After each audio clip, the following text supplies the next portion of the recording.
got himself now back into second position. A little bit difficult to tell. In fact, it might be Dare. Oh, and they lost it. It was Dare. He's hit the wall, and another car goes up in the air, comes back down again, and we have an accident, which surely will, the yellows are out, and that could be it for the race, because it's going to take a long time to clear this up. So surely this happens when we look at it at full speed from the head-on camera. Now, did Dare move over, or did... Well, it's very difficult to see what happened. They just made contact. Hard to see exactly what caused that in the first place, but disaster for Dare and for Borkowski. Now let's see what it looked like from on board with Chris Simmons.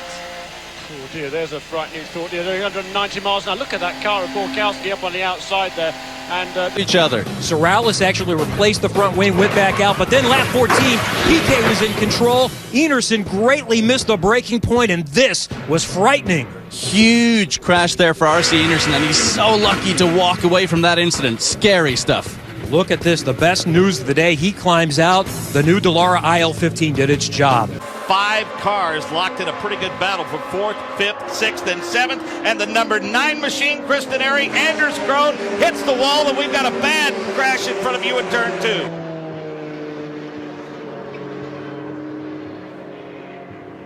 And luckily they're able to get away. Renus VK in the dark red, and oh, and a spin for David Malukas, and oh, big impact.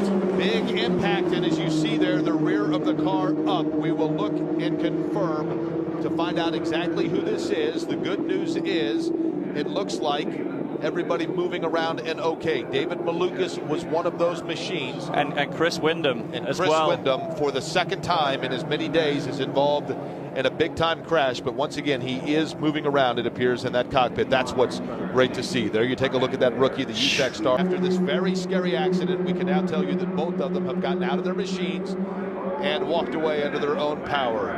It is awfully terrifying to see there as Chris Windham just becomes a passenger. David Malukas is at the mercy of where that car landed. And Anders, you might have mentioned it. Simply cold tires there at the beginning. You try to get going, and all of a sudden David Malukas spins around. And David Malukas just simply tried to turn down into turn 4, had a little bit too cold tires, and maybe a smidge too aggressive on the steering input. Veach on the high side, Chavez on the low side. They come very close, and Chase Austin has made heavy contact back in the pack.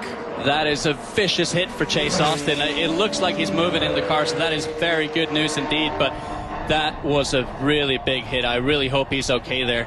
That's just another one of those when you're running so tight, you're doing 200 miles an hour, and big crashes can happen, and that is indeed what happened. Oh, that is just the worst possible impact right there. That is a bad hit. I, again, really hope that Chase is okay after that. He's out of the car. The Homacho safety team is still working with him on the scene. Jake Query is headed to the medical center, so he'll get an update in a moment. Maybe the tires help just a bit there.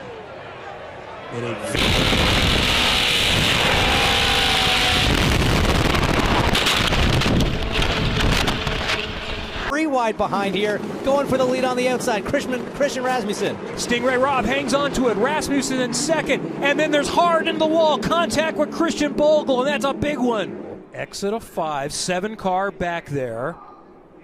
Oh, and he just launches. He curves it. Oh my goodness. Oh, and we saw the exact same thing in Indy Pro 2000 yesterday, entering turn 5. This might put us down for a little bit, Kev, to try to get that sorted, but let's take another look. Just missed the braking, hit the front end of that curb, and the catch fence doing its job beautifully. One of the things we're interested in is some of the stuff that was bouncing around at the beginning, and I think it was probably just trash, but right here is the contact. And then he hits Jeff Voss, and watch all the parts go flying down the racetrack. Let's follow some of them. And in fact, there was enough parts there that one of those certainly could have got into Giaffone's car. タイトルに向けて爆心していきます。チェッカーフラッグは振られました。右手を大きく上げて、これで95年のタイトル決定。おっと、後ろでこれは白とグリーンのマシンは96番トレバー・シェベルト。すごい今クラッシュ。